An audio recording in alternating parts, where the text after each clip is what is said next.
One of the greatest gifts God will give a man is hunger. Do you know what saves a child? When a child is born, is hunger. Any child who is born without the gift of hunger will die in the hospital. And so when a child is born, after the gift of life, the second gift God gives a child is hunger. That hunger is what educates that child to begin to look for what to eat, even without going to school. If he doesn't have hunger, he will die. Because he won't know that he needs strength. He won't know he needs to eat. He will die. Do you know what the Bible said? It said, blessed are they that hunger and thirst after righteousness. Hunger is a blessing in the spirit. And so when God wants to help a man, he gives him insatiable appetites. You pursue the presence, you pursue the things of the spirit. You can dwell there for aeons.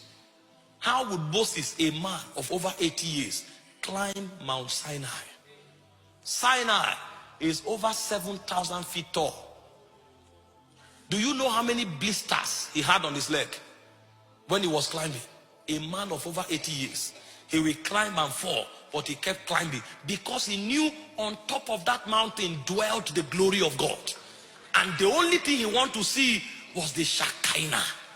When God told him, go, the angel of the Lord will go with you. He said, if you don't go with us, we won't depart from here.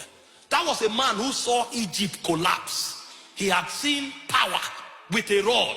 He shut down the strongest civilization of the then world with a rod. The rod of Moses was the rod of God. He was the one who saw a sea part. And he said they walked on dry ground. The things Moses did, nobody imagined it before that time. Moses could turn his staff towards a sea and the sea becomes blood. And every water in people's houses became blood because Moses saw. Moses could stretch his staff and thunder and lightning will strike for a whole day. Moses could call darkness and darkness will come from nowhere. And the Bible will say the darkness was so thick you could feel it. He walked in such power, but there was one hunger Moses had. Show me thy glory. He said, no man see me and live. I'm willing to die. Show me thy glory. What is life without your glory? And he said, I will cause you to hide by the cleft of the rock, and I will cover you with my hand, and my glory shall pass by. That was when Moses became a god. Because when a man sees God, he becomes like him.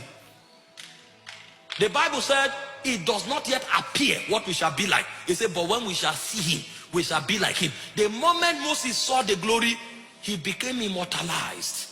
Moses could no longer die. God had to kill him. Because if you leave Moses, till today, he will still be walking on the earth.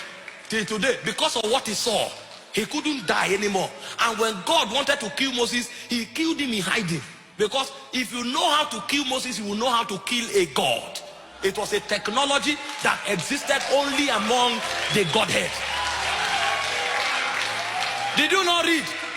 Even the dead body of Moses, the devil came for it.